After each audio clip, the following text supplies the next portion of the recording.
Today is Thursday, July 6th, 2023, and this is All the Leads Mastermind podcast number 436.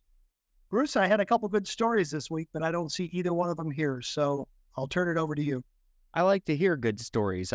Hopefully they show up. Good success stories, I assume, right? Yes, sir. Okay, perfect. I had a good story that I heard earlier today as well from someone that's been. I'm not going to call them by name because I'd like them to be able to show up in another week or two. I don't see anyone here, but someone that I talked to that's been with us since 2015, which was back in the beginning, saying that they've done a decent job, but they've let plenty of people slide. A lot of leads go uncalled, and it's their best converting lead source. So if you guys want that to be you, just plug in, make sure that you're doing the work. If you're already a subscriber, if you're not a subscriber, you can get a really, really good, strong leg of your business out of probate. And I encourage everyone to do that.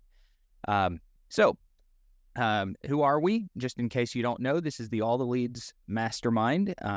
All the Leads provides probate leads and probate marketing systems to agents and investors around the country. If you want to check your county out, you can do it at alltheleads.com. You can either chat with support, call the number on the page, or check your county for your average number of leads or pricing.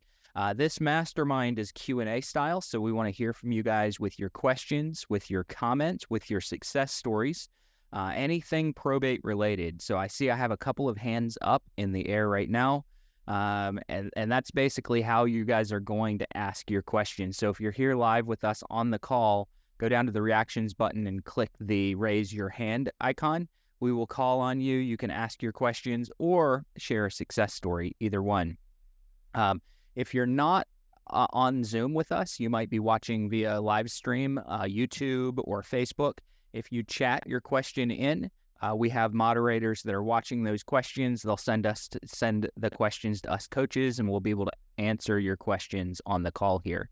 If you're listening after the fact on podcast or maybe the YouTube channel, join us next time. Join us live. If you're here and you want to go watch past recordings, you can either download the All the Leads podcast app, or you can go subscribe to the All the Leads YouTube channel. A lot of great content there. So without further ado, let me kick it to Tim really quickly, and then we'll start getting to some questions and some success stories. It's good to see one of our coaches, Kelly, on the call as well. Hey, Kelly, good to see you.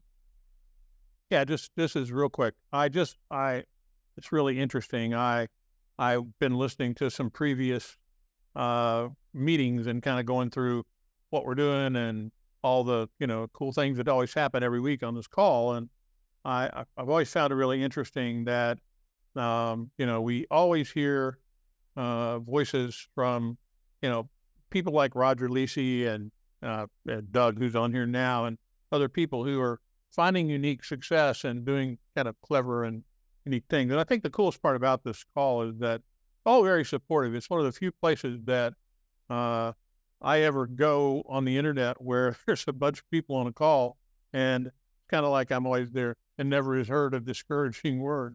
This is just a great support community, and I want to applaud all of us for being on it. This is probably one of the most uplifting hours that I spend in the course of every week, and we all look forward to it. Jim and Bruce and I and the coaches and everybody else who's on here. Y'all keep coming back. A lot of the same smiling faces I see here every week. And I know you're here for some of the same reasons. We get a lot out of this. And it's not just every once in a while, you'll find a gem of something that somebody's doing that you hadn't thought of doing and all that. But it's uplifting to hear people doing good stuff, even if, they're not just touting their latest, greatest opportunity. So I just wanted to make an observation that, thank you all for being here and enriching each other's lives as well, because that's what helps us all feel good about what we do every day. That was it. It's just a positive note. Great. Perfect. So before I go to Douglas, I am going to answer a question that just came in through chat. By the way, guys, sometimes I'm watching a separate screen where where we have some of the chats that come in through Facebook Live and YouTube Live, and I'm not always looking directly at the Zoom chat. You can feel free to Zoom chat. We have moderators looking at that too. They'll send it to us coaches. But if you're sending a message directly to me by any chance, I may not look at it instantly. I did happen to see this one instantly, and normally this one's talking about a competitor of ours. Normally I might respond to it directly, but I'm going to respond to it directly, or I would normally respond to it in chat.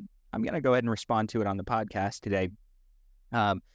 A gentleman had purchased a set of probate leads from a different provider. I don't have the name and it doesn't matter. But about 30% of those leads have no mailing address for the personal representative. So I'm going to kind of point that out just because it does tend to show what happens if you've gone somewhere else and picked up leads sometimes is the phone numbers are not there, the mailing addresses are not there. And we know that we're going to teach you guys an approach of making sure that you're calling, mailing, and driving traffic back to a website. Are there more things that you can do? Absolutely. But those are kind of the core 3 principles of prospecting probate leads. And if you're missing addresses and phone numbers, or your phone numbers are bad, obviously it kind of cuts the legs out from underneath of that 3-tiered approach that we're teaching.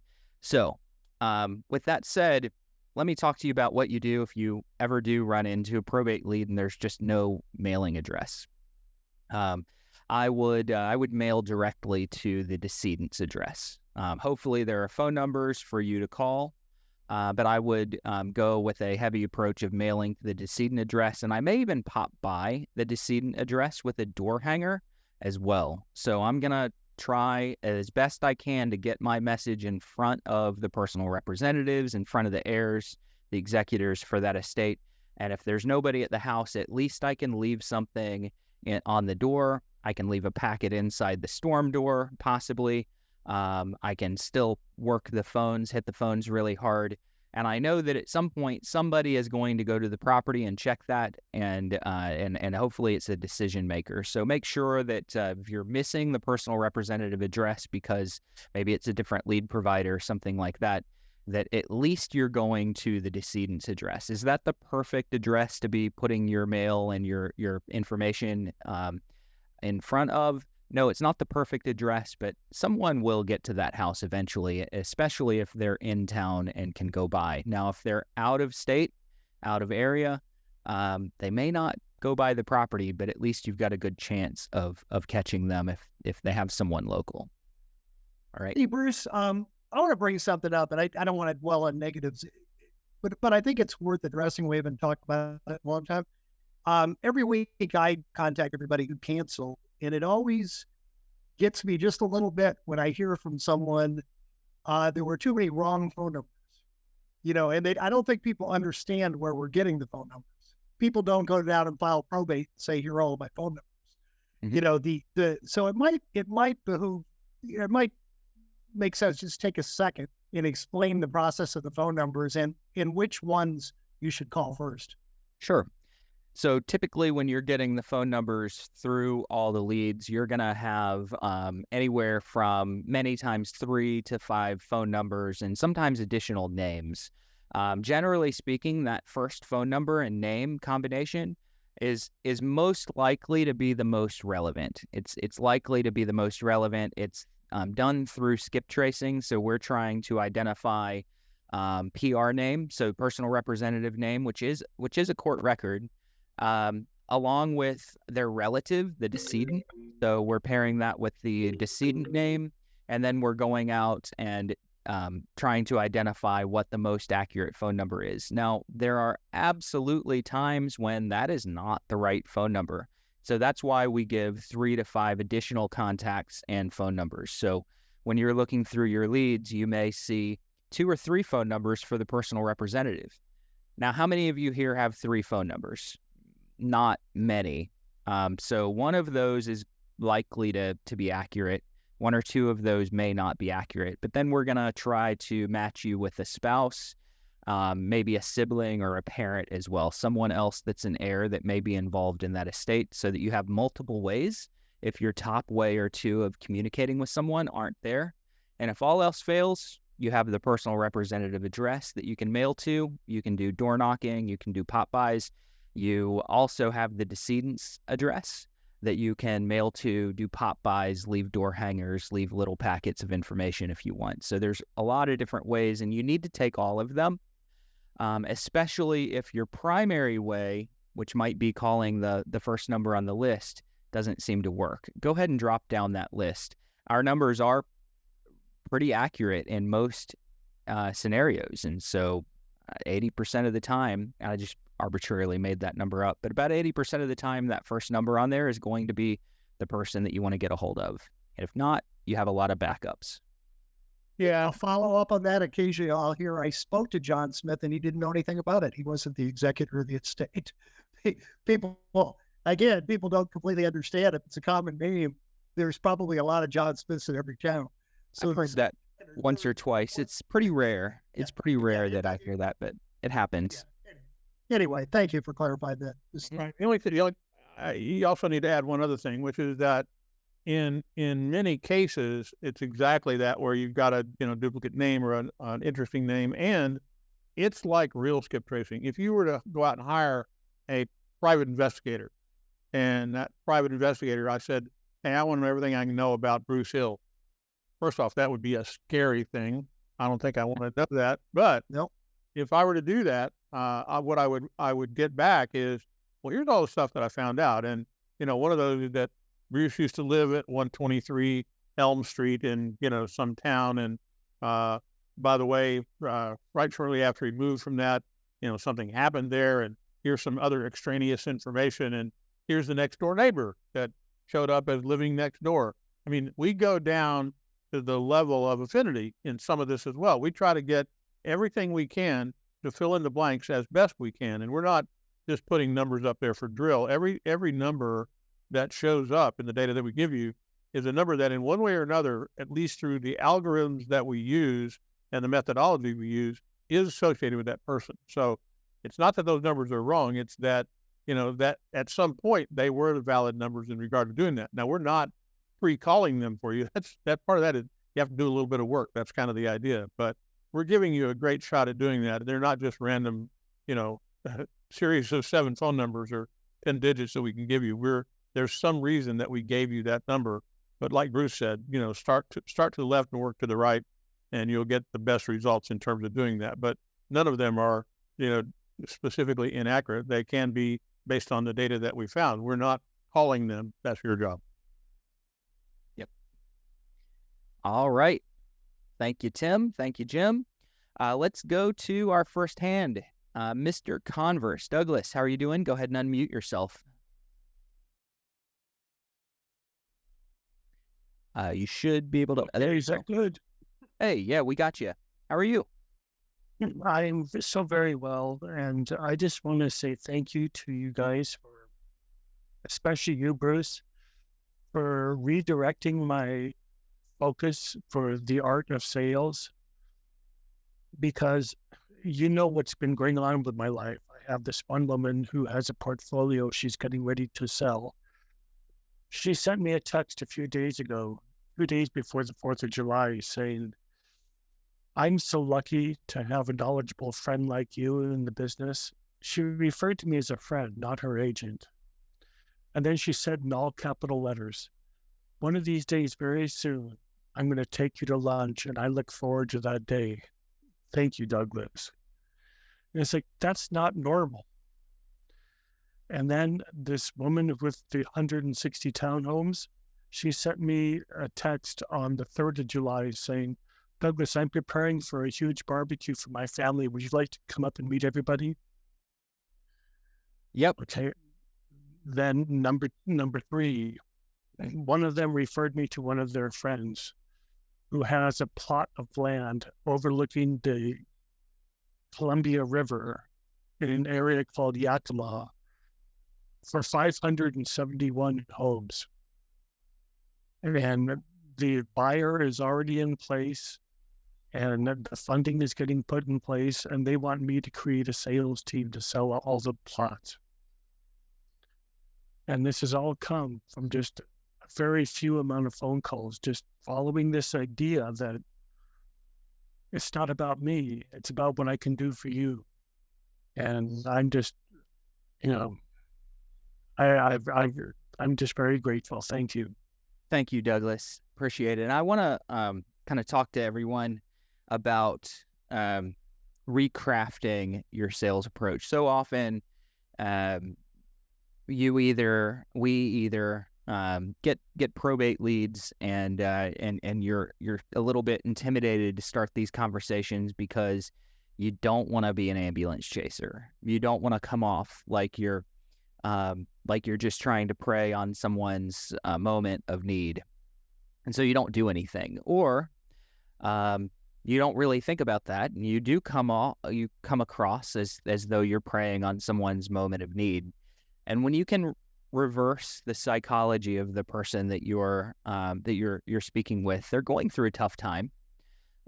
They don't know what they're doing. A lot of times this process is new. They have a lot on their plate. Many times they're not even quite certain what they want to do with real estate yet. And so if you can reverse this and truly seek to become a resource, and better yet, a friend, you're really going to establish long-term relationships that do end up leading to business. The majority of the folks that I've helped in probate, and this is serious, the majority of the people that I've helped in probate, many of them, especially those that I helped more than 2 or 3 years ago, many of them have started bringing me family members. They've done multiple pieces of business with me because we've truly become friends. And you can't look at this as just a quick payday for yourself and for your business. You need to look at it as you need to become a resource. You need to become a linchpin in their life to be able to connect them wherever they need to go with whatever need they might have. So thanks, Douglas. I appreciate that. Let's go to Mr. Dwayne Olson. Go ahead, sir. You can unmute yourself. Okay. Can you hear me? Yes, sir. All right. Hello to everyone. Hope everyone enjoyed the 4th of July and remembered what it was about. I just have a quick question here. It has to do with, if I'm not mistaken, when it was a couple of weeks ago, talking about older leads, something near and dear to me. But talking about that, it was, I think, Tim that brought up, that's where you can apply. Is it the Property Plus program? Is that what that is? Mm-hmm. Okay. I just had gone on there earlier, and I noticed that the YouTube has been taken down. There's a note on taken down. And so I was just curious when that might be put back or whatever. Tim? Do you know what that's about? That was for last week's podcast, you're saying, Dwayne? No, it's when I'm on the ATL website and I go to whatever drop down, I don't remember, but it was to get to this is an explanation. It's watch an overview of how to use Property Plus to make the most of your probate leads using the ATL CRM. So when I go to that, it says video has been removed for violating YouTube's terms of service. Okay. Well, I'll look into I'm that. sorry if that's a surprise to anybody. I didn't, I just thought I'd ask to that one, Dwayne, and have somebody reach out to you with an updated link as soon as we've got that fixed. Thank you for letting us know. Yeah, and Okay. So and that's something. I've had videos removed off of YouTube for violating their terms of service, and sometimes it'll list off some of the terms of service. So I did a short training video where I was talking about prospecting, and it said that I was violating the terms of service by exploiting minors or something like that, and it had absolutely nothing to do with the video. So sometimes their algorithm just gets a little haywire and catches something that it shouldn't have caught. So that's what. Thanks, Dwayne. If anyone ever does see that, do exactly what Dwayne did, point it out, because maybe we didn't notice that they removed a video. yeah, now since that is the program that works well with older leads, do I understand correctly that once that's applied and used, whatever that may mean, do we end up paying the $2 for the leads that have brought success, or if we have 100 leads, are we having to pay $2 a piece no matter what?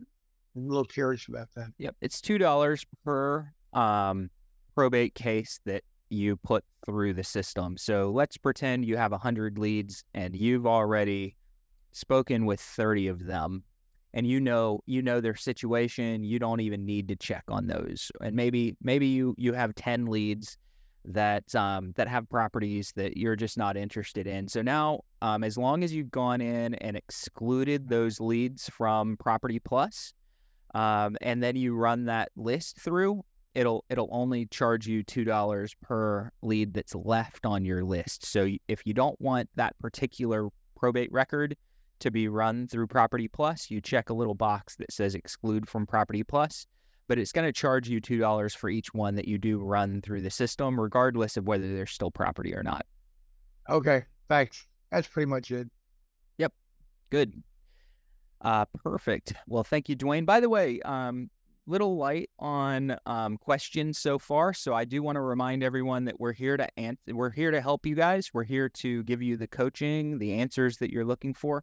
So please, if you do have any questions that you've thought about, or any wins or success stories, or want to talk about your time working probate or with all the leads, please raise your hand or chat the questions in.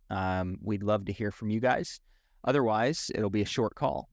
So I'm going to point to a question that Rita Boswell just brought up, a statement that Rita Boswell just gave, is that she uses forewarn.com to get some accurate phone numbers as well. So if you guys ever run into an issue where maybe the personal representative phone number isn't right, and all you have is a sibling or a cousin or something like that, and you're trying to find the personal representative, you could always go and look through Forewarn. There's a couple of other skip tracing platforms, and admittedly, they're not quite as good as the platforms that we use. However, they are different, so they may provide slightly different data if one of the leads that you're trying to get a hold of just isn't showing you the accurate information. So I want everyone to know that is something that you could do, and I really appreciate the comment. That helps. Chris, what are the ways that you can partner with an out-of-state agent? So how do you partner with an out-of-state agent? I would keep yourself somewhat open on really tight partnerships with out-of-state agents, mainly because you don't really know if you're going to send them a lot of business. So I have a couple of agents and investors in Charlotte, which is about 2.5 hours for me. It's a heavy back and forth between. A lot of people get transferred between the two cities. Richmond, Virginia would be another one where I get people that are transferred here and out of here to Richmond, Virginia. So you may want to find those areas where you get a lot of people moving back and forth between, maybe job transfers, and find yourself a few agents. Austin, Texas, of course, this is probably the same thing for a lot of you guys. I get a lot of people that come here from Austin, Texas, and that go to Austin, Texas. So finding yourself a person or two in those areas, don't bank on it. It's not as though you're just going to get flooded with business. My agents in Charlotte, I get are good for about one client per year, and that's a lot. So you don't want to kind of hang your hat on getting business out of that agent you've partnered with in a city that's 3 hours away from you. The reality is you just want to market and make sure that you have access and can go find people in the markets that they're moving in and out of. Just get access. You don't have to form strong partnerships unless it's a city or market that's adjoining yours. Okay, hopefully that helps. Nancy, how do you handle the DNC list? Oh my gosh. At Nancy, I'm laughing. I love the question. I'm laughing because we're never going to tell you guys to go and call the DNC list ever. We do provide those numbers because they are relevant ways to contact the leads.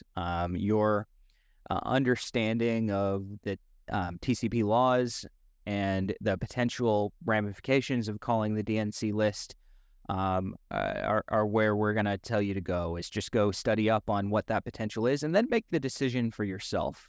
I can tell you that most of the time, especially if it was the personal representative, they are putting themselves out there to receive calls, especially when it comes to calls with people collecting money. We're also providing a service. Now, you might be selling. One of you might call and say, hey, I see that someone died. Do you want to sell the house? That's kind of a no-no for what we teach anyway. If that's you, you're certainly putting yourself at more risk because it's more of a sales call. But if you're calling truly to offer service and assistance and help, it's less likely that you're going to run into any issues with someone being on the DNC list. However, we can't really tell you that you need to call everyone or tell you that you should scrub everyone out. We're just simply providing you with the information so that you can make that decision. And I'd love to go deeper, but I can't. Jim wants to. I'd add one other thing to what you said. It's we get this same question probably every other week, and I appreciate the question. It's not, we're not laughing at you for asking. We always struggle with the best answer to give you, and that's what Bruce is chuckling about. I chuckle about the same thing. But I will point another thing out. It's one thing, Bruce said that if you're calling and you say, I want to buy your house, well, that's a sales solicitation, and that's, straight up what that is. Same thing is true if what you're offering them, if what you're basically saying is, I've got this suite of services, and in my suite of services, I've got a clean out crew and an estate sale company and all that. Well, you're also potentially offering those as saleable items as well. And the key to making this function is basically to say, I've got a wealth of resources at my disposal, including the following, without, some kind of conversation about, what you might charge and all of that. And are any of these things that you're struggling with trying to handle? Because if you do, I'd like to help you, at least talk to you about what I have. And if the answer is no, well, then you can move on.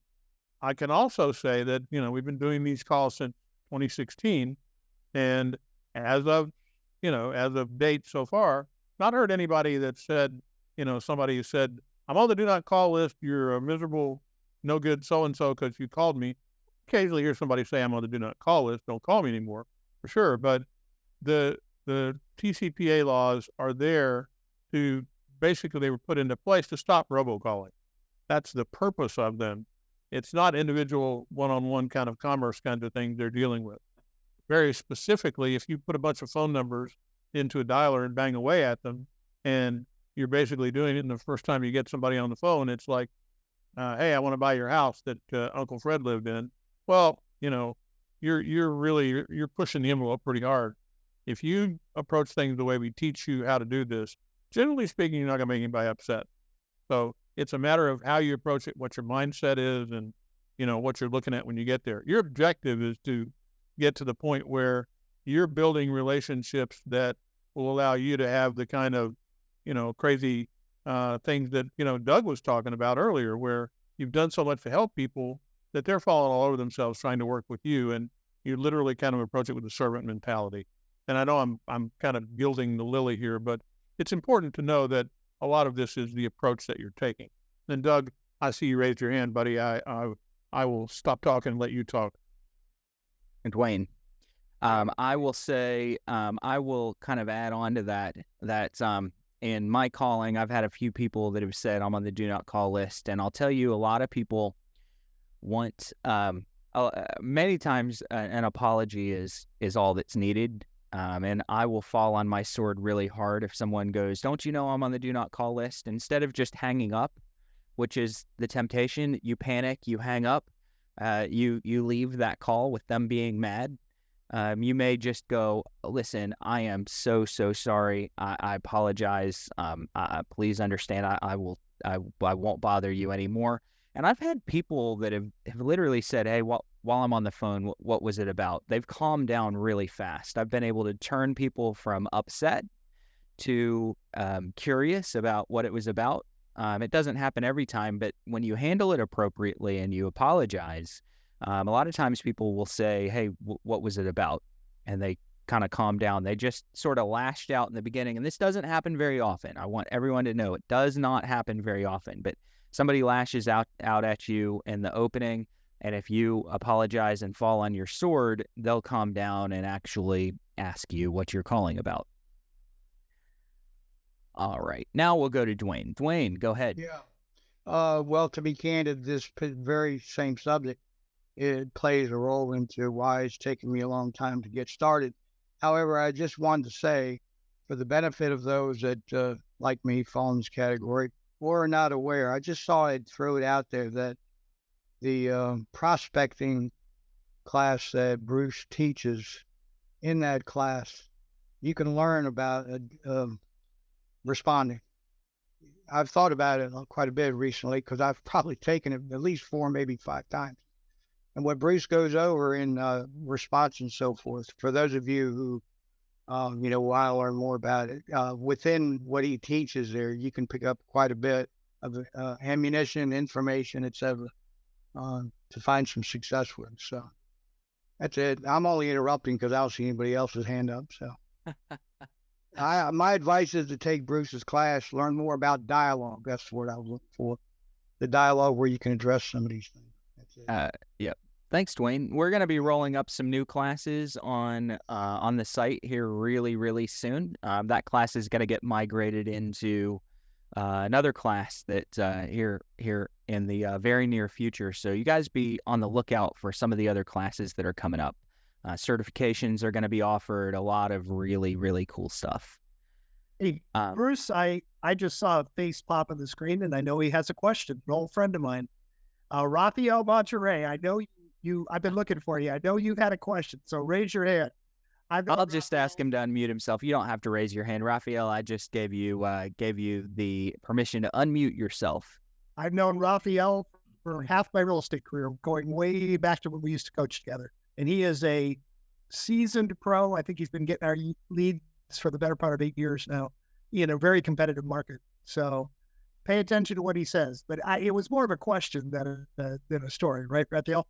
Yes, we're trying to do a invitation for attorneys to come to our office. I have a whole bunch of divorce attorneys and probate attorneys that are going to be attending, and I would like to contact more of them and invite them. And so it's going to be a catered event, and hopefully we'll get some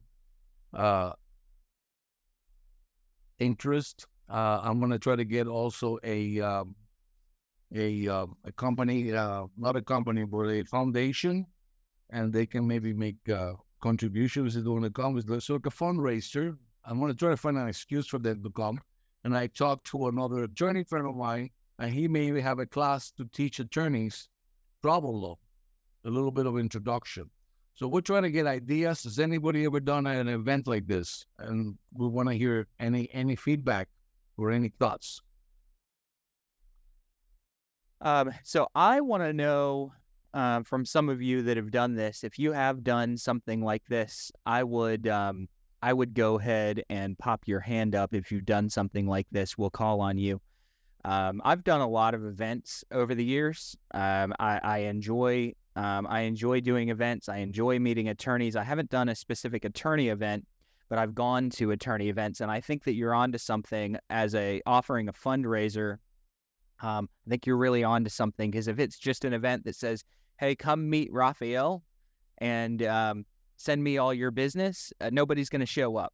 Right. So I'd like to know, Raphael, what aside from a fundraiser, what is the other piece of your I'm going to have an appraiser here. I'm going to have painters. I'm going to have people that divorce lawyers could use, or probate attorneys may be able to need. And we have the FloridaProbateGroup.com that we help people sell their homes, get them ready to sell, and that's what we're going to be introducing that to them. Okay. To see. Do you know what sort of fundraiser? What's the? It's the Kids of Love. It's kids that have cancer in the hospital in Hollywood. Mm-hmm. Kids of Love. Okay. Simply, that's what we're thinking about doing. So it's a combination. It's just we're trying to brainstorm, make it interesting. and a reason for them to be here. And then I want door prices, maybe 2 or 3 baskets, or door prices that we can give them to entice them to come.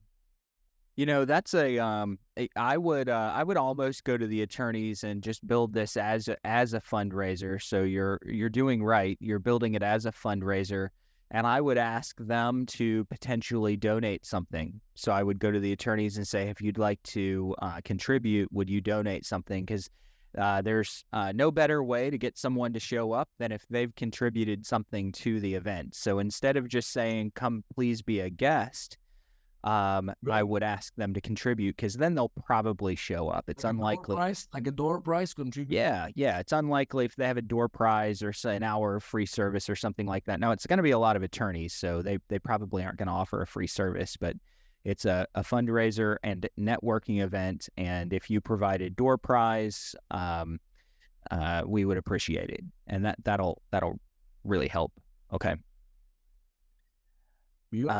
Anybody else? Just let us know what you guys have done in the past. And I've heard stories of people kind of standing back by the food table and just sort of standing to the side. And when people go up to the food or go up for food or go up to the bar, you just say, "Hey, I've seen you here. What do you do?" And reach out and just start a conversation there, because you got to find where you're going to be able to grab the attention of the attorneys that are there at a place where they're most likely to engage with you. And when they're all in the middle of a room talking with their other attorney buddies, it's going to be a little more difficult, a little more awkward to just go butt in. Now, Raphael, you're probably an extrovert, and I would certainly have no problem butting in. But if you're not, if you do have a problem butting into a group of attorneys, then go stand by the bar or the food bar and grab their attention as they come by and introduce yourself. Okay, well, thank you. We'd like the input. Wish we had a little bit more for you. I love the idea, though. Well, in case you come something, tell Jim and he can send it to me just to view. Okay. My initial reaction was the same as yours, Bruce. How many attorneys will show up, just kind of beat you? And I was pleasantly surprised. Raphael said he's had several confirm already, right? Or you've had a handful of attorneys confirm already. Well, I have attorneys already tell me they want to come and have fun. Yeah. Okay. The other thought I had is this something, maybe this would work, maybe it wouldn't. Is this something you might want to record and turn into a podcast, or at least elements of it, for the people that don't show up? Send it, because Raphael was going with me over how do I get the attorney information? How do I get their emails? How do I get their phone numbers? Well, I need to figure out how do I get the attorney's emails or phone numbers? That's what the next question. So, Raphael, is it going to be a presentation that you could record, or is it going to be more like a party or a meeting? It's going to be a party, and then I have an attorney friend of mine that teaches a law course, and he is willing to do like a class for travel law. And that's one of his specialties. Mm-hmm. So we may have some kind of a course in the site. Cool. Great. Well, thank you. I like it. Nancy had a great idea. She said that you should bring some of your resources, some of your vendors to they're gonna be participating. I love it. Okay. Yeah. Awesome. Now, the idea behind networking is that when you're not there, people talk about you. Not when you're not in the room, you're in the room, right. But when you step away, people talk about you. And I do this with my sphere of influence. I bring everyone together and they don't know each other, and I will put 2 people together and then I leave. Okay. Because there's no better way to get your business and yourself bragged about than when you're not the one doing it. So the second you walk away from that connection you've just made, they go, well, how do you know Raphael? Oh, I know Raphael because I send him my probate leads, or I know Raphael because I take care of his clients with my HVAC services, things like that. So you get people to talk about you because they don't know each other. They're going to go to the path of least resistance. How do you know Raphael? So that's what I want to do in rooms. Instead of standing there going, hey, let me tell you about me, I let somebody else tell them about me. Okay. Well, I'm not there. All right. Good.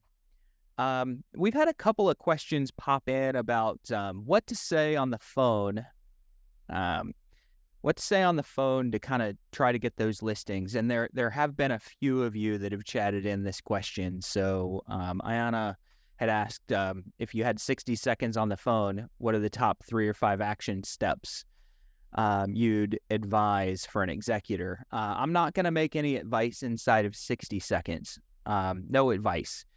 I am going to open up and create some curiosity, and I'm going to give a quick delivery of my unique selling proposition with a guiding question at the end of it. I am not going to give advice. There is a proverb, and I don't know what it is. If somebody knows what it is, please chat it in. I've heard this about 10 million times from my parents growing up, and it goes like this. Unwanted advice turns the teeth on edge. Unwanted advice turns the teeth on edge. So last thing I'm going to do is try to give advice to someone that doesn't know me, doesn't like me, doesn't trust me, and hasn't asked for that advice. So I'm simply going to open up with something like, "Hi, my name is Bruce Hill. I was looking for Ayana, but I don't know if I have the right number. Is this Ayana? It is. Good. Ayana, still, I'm not sure if it's the right one. Are you involved? Are you the personal representative for the estate of John Doe? You are. Listen, if that was a family member, I'm sorry for the loss. Could I take maybe a really quick second to kind of tell you what I was calling about? Yes.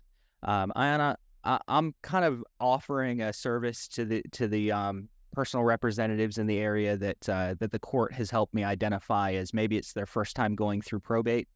Can I ask you, have you ever been through the process before, or is this your first time? So that's a steering, guiding question. It kind of makes them talk about their journey through the process. I'm not giving them advice yet. Once they start giving me some back and forth and some feedback, now I can offer some advice later in that call, or maybe once we get face to face, or maybe it'll be a second or a third call, because they might reject me on the first call. They might resist me, maybe not reject me, but they might resist me. So I would probably not jump straight to advice. Okay. All right.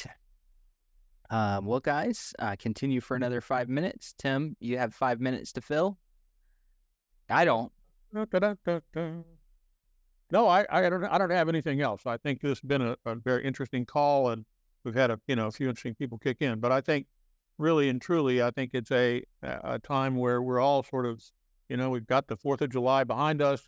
July is historically a month where a lot of you know that your competition is not doing a lot this month. They're putting on suntan lotion and laying by the pool if they can get away with it. And this is where the real dynamic investors can really rock and roll and get stuff done, because it's particular in our market. It's not like that the probate market takes a break during the summertime. It doesn't. Probate's a year-round marketplace, and it is the same month over month over month. And in fact, the issue there is it's a great time to also talk to attorneys and the rest of it, because they're dealing with things that get slowed down sometimes very specifically because of the time in the market. And that's a problem. And you, again, can help with that process, because if you can help them move on, you can get that done. And it's a great time for you to paint yourself as somebody that can help them get to close faster. So it may be a great time for you to talk to attorneys. Lots of things you should be doing this month that you may not be immediately planning to go do, and you can definitely get that done. So we'll make that happen, and you should make that part of your business. But Bruce, I want to say one more thing. Somebody said they had a problem, a glitch on their phone with the QR code. And Alyssa, I'm going to ask you to put the slide back up, if you will, so that we can kind of close with that and leave it. The other thing is it's www.alltheleads.com / just the word training. So if you can't scan the QR code and you're going to look at it, that's easy to go look at and get it there. And Alyssa, put the slide up on the Zoom itself so that they can see it on the screen and scan the code, if you would. Anyway, Bruce, I'm going to give it back to you. I covered a little bit of the time. If you want to sing for a few minutes, that'll be fine as well. No, I'm good. I want everyone to, I want to leave you guys with this one thing.